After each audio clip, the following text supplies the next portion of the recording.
हरे कृष्णा, राधे राधे भक्तों, आप सभी का हरे कृष्णा चैनल पर स्वागत है।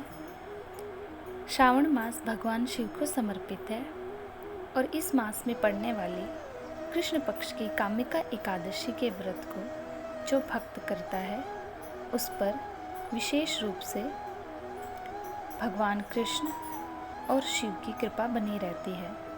पद्म पुराण के अनुसार श्रावण मास की कामिका एकादशी के व्रत करने से मनुष्य पर सभी नाग गंधर्वों सहित सभी का पूजन हो जाता है। यह मास भगवान विष्णु और शिव को समर्पित है। जो लोग सच्ची श्रद्धा से कामिका एकादशी व्रत करते हैं उस पर श्री हरि की कृपा बनी रहती है।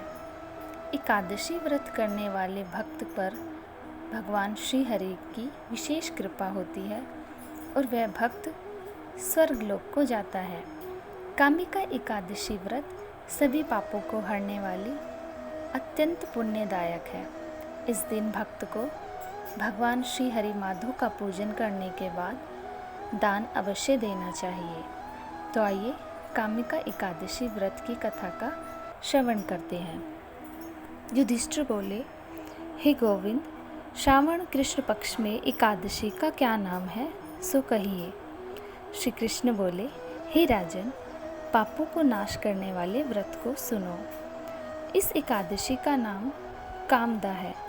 उसके सुनने मात्र से अश्वमेघ का फल मिलता है।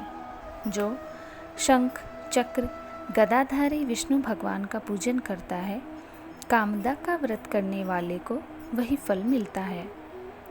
सामग्री समेत ब्याई गौ का दान करने से जो फल मिलता है वह फल कामदा का व्रत करने वाले को मिलता है। जो उत्तम मनुष्य श्रावण में श्रीधर भगवान का पूजन करता है उसको देवता, गंधर्व, उरग, पनंग सबके पूजन का फल मिल जाता है। इसलिए एकादशी के दिन हरि का यत्न से पूजन करना चाहिए। इससे बढ़कर पवित्र और पापों को दूर करने वाला कोई व्रत नहीं है। कामदा का व्रत करने वाला जो मनुष्य रात में जागरण करता है उसको भयंकर यमराज दिखाई नहीं देते, न ही उसकी दुर्गति होती है। कामदा का व्रत करने से योगी मोक्ष को प्राप्त हो गए।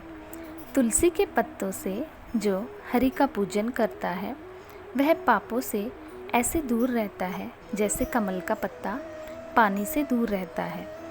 रतन, मोती, पन्ना, मूंगा आदि के पूजन से विष्णु इतने प्रसन्न नहीं होते जितने तुलसी दल द्वारा पूजन से प्रसन्न होते हैं। जिसने तुलसी की मंजरी से केशव भगवान का पूजन किया है उसने जन्म भर के पापों का लेखा मिटा दिया। जो तुलसी दर्शन करने से सब पाप दूर करने वाली है, इसलिए भगवान के समीप पहुंचाने वाली है।